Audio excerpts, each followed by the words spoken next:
नमस्कार, news India देख रहे हैं आप। मैं हूं आपके साथ पूजा अग्रवाल।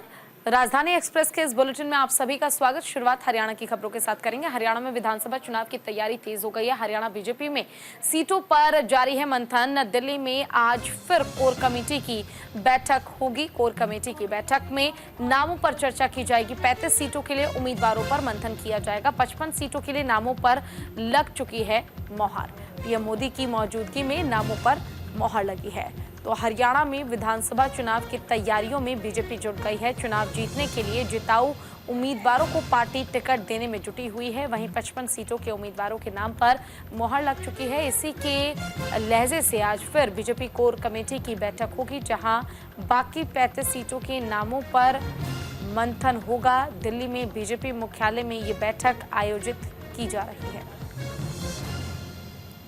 बीजेपी कोर कमेटी की बैठक होगी। हरियाणा में जो विधानसभा चुनाव होने हैं उस दौरान उम्मीदवारों की लिस्ट आखिर कैसे होगी, किन चेहरों को मैदान में उतारा जाएगा, इस पर पूरा फोकस इस बैठक के जरिए बीजेपी कर रही है। तो देखिए, हरियाणा विधानसभा चुनाव को लेकर जो जानकारी वो हम आपको दे देते हैं। अधिसूचना जो है 5 सितंबर को जारी हुई। नॉमिनेशन 12 सितंबर तक कर पाएंगे। नामांकन की जांच 13 सितंबर को होगी। नाम वापसी जो है वो 17 सितंबर को उम्मीदवार ले पाएंगे और वोटिंग जो है वो 1 अक्टूबर को होगी। फेज 1 में 90 सीटों पर चुनाव होंगे। बहुमत के लिए 46 सीटें जीतनी होगी। जिस भी पार्टी को चुनाव नतीजे जो है वो 4 अक्टूबर को जारी किए जाएंगे। तो ये फर्स्ट फेज को लेकर हमने जो जानकारी है वो आपको दी है। हरियाणा विधानसभा चुनाव 2024 को लेकर जो भाग्य विधाता है वो कितने हैं? पुरुष वोटर्स यानी कि मेल वोटर्स की संख्या 1 करोड़ से ज्यादा है। महिला वोटर्स की संख्या 95 लाख है। फर्स्ट टाइम वोटिंग जो करेंगे उनकी संख्या लगभग 4,52,000 है। कुल पोलिंग बूथ जो तैयार किए जाएंगे वो है 20,629 और कुल वोटर्स की संख्या 2 करोड़ है जो इस बार मतदान करेंगे।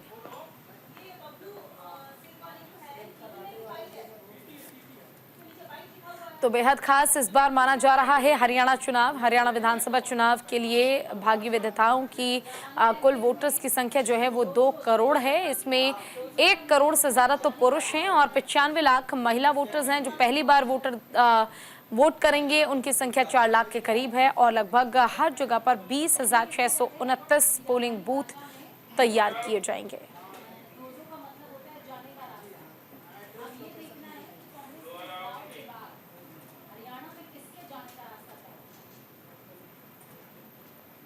तो देखिए, फिलहाल ये तस्वीर हम आपको दिखा रहे हैं। बीजेपी कोर कमेटी की बैठक होनी है। हरियाणा में विधानसभा चुनाव के मद्देनजर जो 35 उम्मीदवार उतारे जाएंगे उन उम्मीदवारों की सूची तैयार की जाएगी। इस बैठक में ये तय किया जाएगा कि आखिर किन चेहरों को जगह दी जाएगी। इस बार विधानसभा चुनाव में किन्हें मैदान में उतारा जाए जो कि पार्टी के लिए जिताऊ साबित हो।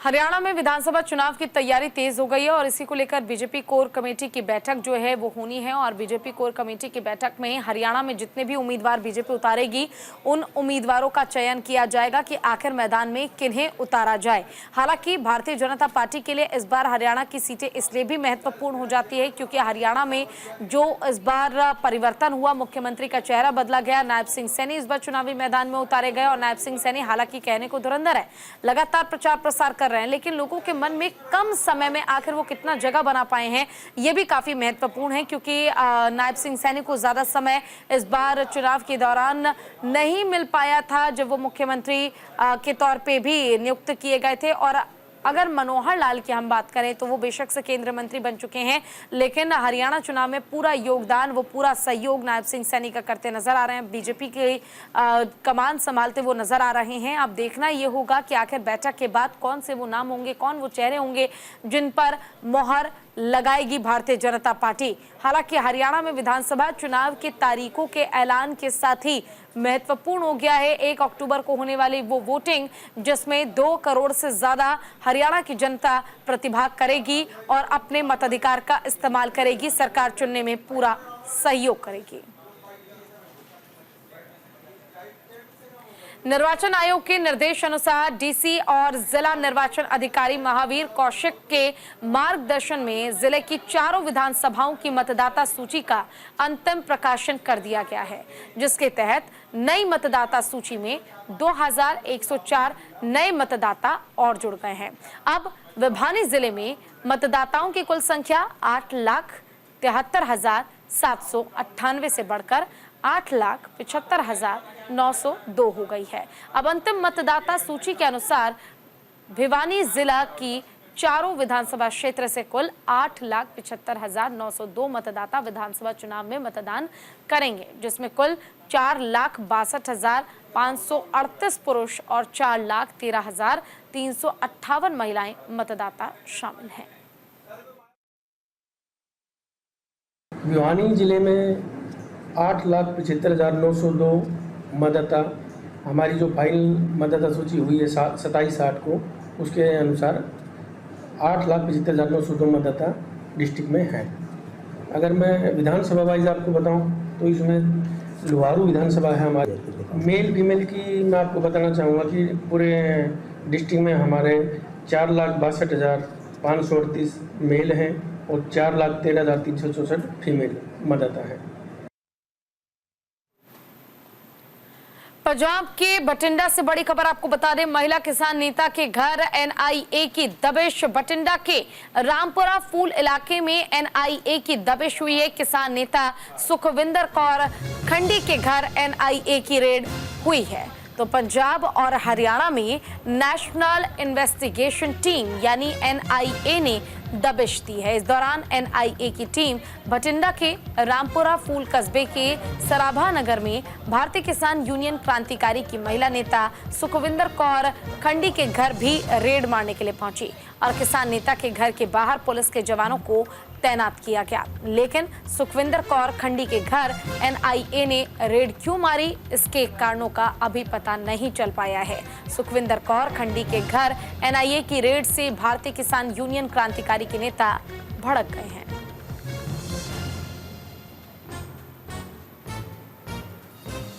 चलो अब आपको 2 तस्वीरें दिखाते हैं, जहां देखिए पहली तस्वीर महिला किसान नेता के घर पर रेड की गई है, तो वहीं चंडीगढ़ में भी छापेमारी की कार्रवाई को अंजाम दिया गया है। एनआईए की टीम बठिंडा और चंडीगढ़ दोनों ही जगहों पर छापेमारी की कार्रवाई के लिए पहुंची हुई है और उसी की तस्वीर हम आपको स्क्रीन पर दिखा रहे हैं। एनआईए जो लगातार जांच कर रही है और लगातार सबूत इकट्ठा कर रही है, इन्वेस्टिगेशन करने के लिए पहुंची है टीम। अब देखना होगा इन्वेस्टिगेशन के आखिर इस दौरान क्या कुछ हाथ लगता है टीम के अधिकारियों के। गीतांशु सेजवाल हमारे साथ जुड़ गए ज्यादा जानकारी के लिए। गीतांशु, बठिंडा और चंडीगढ़ दोनों ही जगहों पर एनआईए छापेमारी करने के लिए पहुंची है, जरा इस मामले में पूरी जानकारी दीजिए। देखिए पूजा, जिस तरीके से पूरी जानकारी मिल पा रही है कि यह जो रेड है एनआईए की पंजाब, हरियाणा, चंडीगढ़ में की गई है। और अगर बात करें पंजाब में तो बठिंडा के रामपुरा फूल कस्बा के सराफा नगर में यह रेड जो है की गई है। और आपको बता दें कि भारतीय किसान यूनियन क्रांतिकारी दल की जो नेत्री है सुखविंदर कौर खंडी, जो उनके घर के बाहर काफी पुलिस बल तैनात है और बताया जा रहा है कि एनआईए की दबिश यहाँ पर भी की गई है और जांच पड़ताल की जा रही है। और इस वक्त एनआईए पूरी एक्शन मोड में नजर आ रही है। चंडीगढ़ तो पंजाब हर जगह जो है रेड चल रही है और जांच पड़ताल चल रही है। नेशनल इन्वेस्टिगेशन एजेंसी की ये जो रेड है, हालांकि यह पता नहीं लग पाया है कि किस कारण की गई है और क्या कारण इसके पीछे। जब नेशनल इन्वेस्टिगेशन एजेंसी को जांच पड़ताल करने पहुंचती है तो कोई ना कोई बड़ा मामला होता जरूर है। हालांकि ये क्या मामला है फिलहाल मीडिया की जानकारी में अभी तक नहीं आ पाया है, इसका खुलासा शायद बाद में हो सके। तो किसान के घर अचानक से छापेमारी करना, पहुंचना और जांच वहां पर करना कहीं ना कहीं सवाल खड़े करते हैं कि आखिर किसान के घर पे छापेमारी क्यों? जी पूजा, बिल्कुल, क्योंकि किसान दल जो है एक जो क्रांतिकारी दल है या और भी जो कई दल बने हैं किसानों के, वह जो है काफी एक्टिव नजर आए हैं पिछले कुछ सालों में। जब से जो है दिल्ली बॉर्डर पर धरना लगाना जो है शुरू किया गया है। तो इसमें से एक क्रांतिकारी भारतीय किसान यूनियन भी था और इसी की नेत्री जो है सुप्रीत खंडी रही है, काफी एक्टिव भी रही है। हालांकि इस सारे मामले में जो यूनियन के काफी सारे नेता हैं और जो उनके साथ जुड़े हुए उनके लोग हैं वह काफी फोर्स में है। जो की गई है, दबिश दी गई है, वह क्यों दी गई है और उनके नेताओं को क्यों तंग किया जा रहा है। जी पूजा। बहुत बहुत शुक्रिया आपका इस तमाम जानकारी के लिए।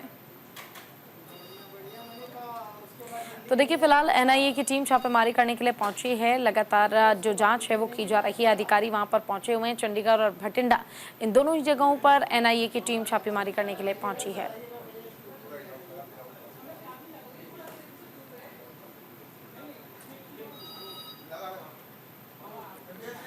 तो वहीं सिद्धू मूसेवाले का हत्यारा प्रिया व्रत फौजी कशिश और मानी रैया की मानसा कोर्ट में पेशी हुई। इस मामले में सिद्धू मूसेवाला के पिता समेत और लोगों की गवाही रखी गई, जिसके चलते अब लगातार इस केस में सुनवाई हो रही है। सुनवाई के दौरान सेशन अदालत में सिद्धू मूसेवाला के पिता ने आरोपियों के लिए फांसी की सजा की मांग की है। पंजाब के मुख्यमंत्री भगवंत मान ने जब से राज्य की बागडोर संभाली है तब से खेलों के ऊपर उठाने के लिए विशेष प्रयास किए जा रहे हैं। गांव में शुरू होने वाले खेल मेले पंजाब के सुनहरे भविष्य के गवाह बनेंगे और इसी कड़ी में फतेहाबाद के गांव सौंधा में युवा सभा, गुग्गा माड़ी कमेटी एवं नगर पंचायत ने 23वें कबड्डी का आयोजन किया और इस कार्यक्रम में सूचना एवं जनसंपर्क मंत्री सरदार चेतन सिंह जौड़ा माजरा शिरकत करने के लिए पहुंचे और खिलाड़ियों का हौसला बढ़ाया। केंद्रीय मंत्री ने खिलाड़ियों से बातचीत करते हुए कहा कि पंजाब सरकार खेल संस्कृति को पुनर्जीवित करने और राज्य के युवाओं को खेल मैदान तक लाने के लिए शुरू किए गए खेलों का तीसरा सीजन शुरू करने जा रही है। पंजाब के खिलाड़ी पूरे विश्व में राज्य का नाम ऊंचा कर रहे हैं।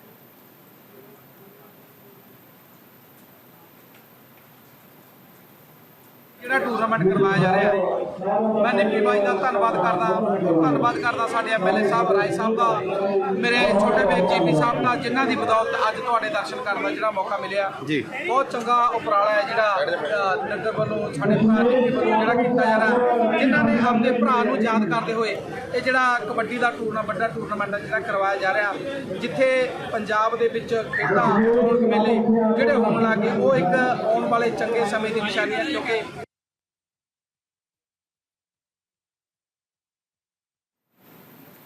हिमाचल प्रदेश से बड़ी खबर आपको बता दें, विधानसभा मानसून सत्र के चौथे दिन में हंगामा। सदन में प्रश्नकाल के दौरान विपक्ष ने हंगामा किया है। जयराम ठाकुर ने मुख्यमंत्री पर सवाल उठाए हैं। सुक्खू सरकार पर ड्रोन से निगरानी का आरोप लगाया गया है। थुनाग औद्यानिक कॉलेज को लेकर नोकझोंक हुई। कॉलेज बनाने के लिए 300 करोड़ का प्रावधान था। सुक्खू सरकार कॉलेज का निर्माण करना नहीं चाहती है। जवाब से असंतुष्ट विपक्ष ने किया वॉकआउट। विधानसभा मानसून सत्र के चौथे दिन सदन में प्रश्नकाल के दौरान काफी हंगामा हुआ। विपक्ष के नेता जयराम ठाकुर ने सरकार से सदन में सवाल पूछे और विधानसभा के थुनांग में पूर्व सरकार ने बागवानी कॉलेज बनाने के लिए 300 करोड़ का प्रावधान किया था, लेकिन वर्तमान सरकार कॉलेज का निर्माण कराना नहीं चाहती है और इसे किसी दूसरी जगह शिफ्ट करने की योजना बना रही है। साथ ही कड़े शब्दों में जयराम ठाकुर ने सीएम से अपनी समस्याएं बताई और सीमाएं न लांघने की बात कही। मेरे आवास पर एसपी शिमला ड्रोन से निगरानी रख रहे हैं, इसका जवाब दे सीएम। राजस्व मंत्री प्रश्न का जवाब देने के बजाय इधर उधर की बातें कर रहे थे और मुख्यमंत्री ने भी जवाब भी संतोषजनक नहीं था। कांग्रेस सरकार ने मंडी जिला के साथ भेदभाव किया और आते ही संस्थानों को बंद करने का काम किया। मंडी, शिवधाम, सरदार पटेल यूनिवर्सिटी को बंद किया गया। अब बागवानी कॉलेज को भी खत्म करने का सरकार काम कर रही है, जो स्वीकार्य नहीं है। प्रश्नकाल के दौरान एक प्रश्न के उत्तर में मुख्यमंत्री और रेवेन्यू मिनिस्टर की ओर से जिम्मेदारी के साथ जवाब ना देने की वजह से हमने वॉकआउट किया है। और मैं इस बात को कहना चाहूंगा, प्रश्न ये था कि सराज विधानसभा क्षेत्र के अंतर्गत थुनाग में एक हॉर्टिकल्चर कॉलेज हमने शुरू किया था और उसकी फॉरेस्ट क्लियरेंस करने के बाद 205 बीघा जमीन उस कॉलेज के नाम पर की गई है। फॉरेस्ट की क्लियरेंस सारी होने के बाद वहां पर भूमि पूजन किया गया और भूमि पूजन के पश्चात 10 करोड़ रुपए का बजट का प्रावधान करने के बाद 1.25 वर्ष का कार्यकाल हुआ, लेकिन टेंडर नहीं होने दिया।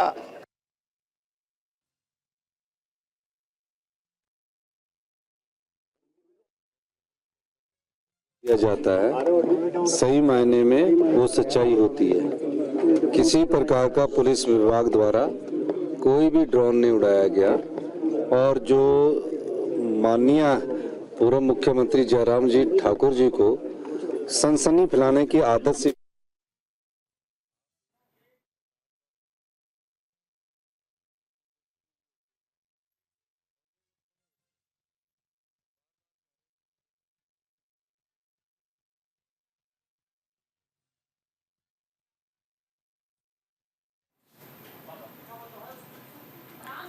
वहीं सुखविंदर सिंह सुक्खू का विपक्ष पर वार। सीएम ने विपक्ष के वॉकआउट को बताया निराधार। जयराम के आरोपों पर सीएम सुक्खू का जवाब, ईडी सीबीआई से पूछेंगे कहीं वो करवा रहे जासूसी। जयराम ने सुक्खू पर लगाया जासूसी का आरोप। मुख्यमंत्री सुखविंदर सिंह सुक्खू ने विपक्ष के वॉकआउट को निराधार बताया। सीएम सुक्खू ने कहा, विपक्ष बिना पूरी बात सुने ही सदन से वॉकआउट कर रहा है। नेता विपक्ष जयराम ठाकुर के साथ उनके विधायक ही छल कर रहे हैं और वॉकआउट में सभी विधायक बाहर नहीं आ रहे हैं। नेता विपक्ष के सरकार पर ड्रोन से जासूसी करने के आरोपों पर सीएम ने कहा कि हिमाचल सरकार किसी भी जासूसी किसी की नहीं करवा रही है। ये मामला गंभीर है, इसलिए सरकार इसकी जांच करवाएगी और ईडी और सीबीआई को भी चिट्ठी लिखकर पूछा जाएगा कि कहीं वो नेता विपक्ष की जासूसी तो नहीं करवा रहे हैं। नेता विपक्ष हताश है और बिना बात सुने ही सदन से वॉकआउट कर रहे हैं।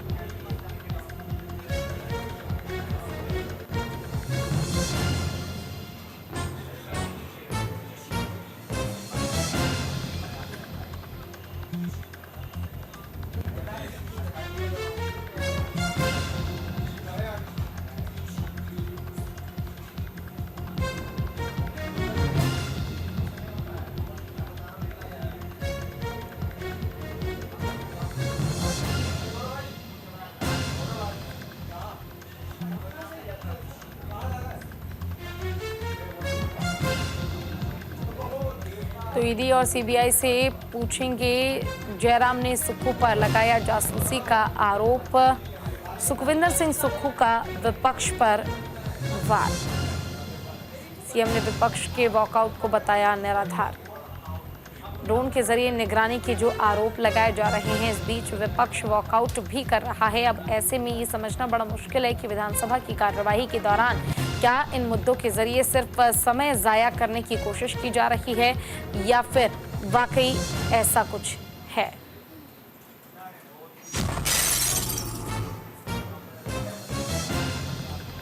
सीएम ने विपक्ष के वॉकआउट को बताया निराधार।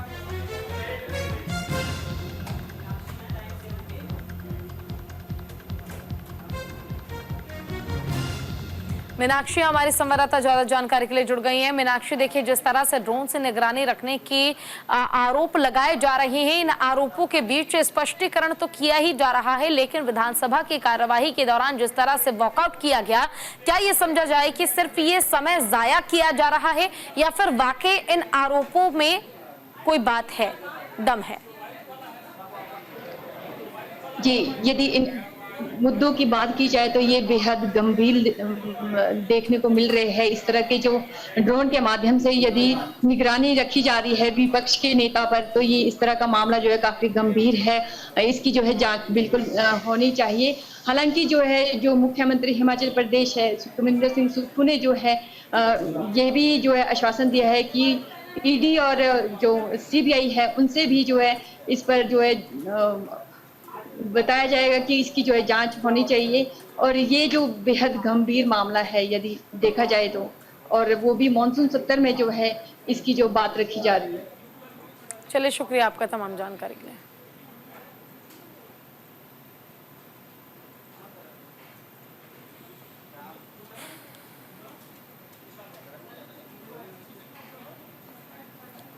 हिमाचल प्रदेश में मनाली और कसौल प्रमुख पर्यटन स्थल है, जहां कई तरह के विदेशी सैलानी भी रहते हैं, जिस कारण यहां सैलानियों की सुरक्षा को लेकर भी नेशनल सुरक्षा एजेंसी अलर्ट है। ऐसे में सुरक्षा को देखते हुए इस मॉक ड्रिल के जरिए आतंकवाद की स्थिति से लड़ने के लिए प्रयास किए गए हैं और इस दौरान एनएसजी कमांडो के साथ स्थानीय पुलिस बल की भी टुकड़ियां मौजूद रही। आतंकवादी हमले जैसी किसी भी परिस्थिति में किस तरह से काम किया जाए, इसको लेकर एनएसजी और स्थानीय पुलिस की टीम ने अभ्यास किया है। कुल्लू एक संवेदनशील एक डिस्ट्रिक्ट है जहाँ पर हमें बीच बीच में इनपुट्स आती रहती हैं, थ्रेट्स आती रहती हैं, परंतु हमने पूरी कोशिश की है कि ऐसा कोई सिचुएशन होगा तो उसमें हमारा प्रिपेयर्डनेस कैसा रहेगा, उसके लिए हम प्रिपेयर करें और असेस करें हमारे कैपेसिटीज़ क्या क्या है, कैपेबिलिटीज़ क्या क्या है। तो हिमाचल पुलिस और एनएसजी की तरफ से दोनों ग्रुप्स को हमने कंबाइन करके एक जॉइंट ऑपरेशन और जॉइंट ट्रेनिंग एक्सरसाइज किया। इसमें मैं अपने डीजी साहब जिन्होंने इस चीज़ को कोऑर्डिनेट किया और डीजी एनएसजी जिन्होंने एनएसजी की तरफ से कोऑर्डिनेट किया, उनको बहुत बहुत धन्यवाद देता हूँ। और बाकी इसमें जो भी लर्निंग्स थे उसके वो हमने नोट डाउन किया है। हम यही कोशिश करेंगे कि इसको और हमारा जो कैपेसिटी है उसको इम्प्रूव करें।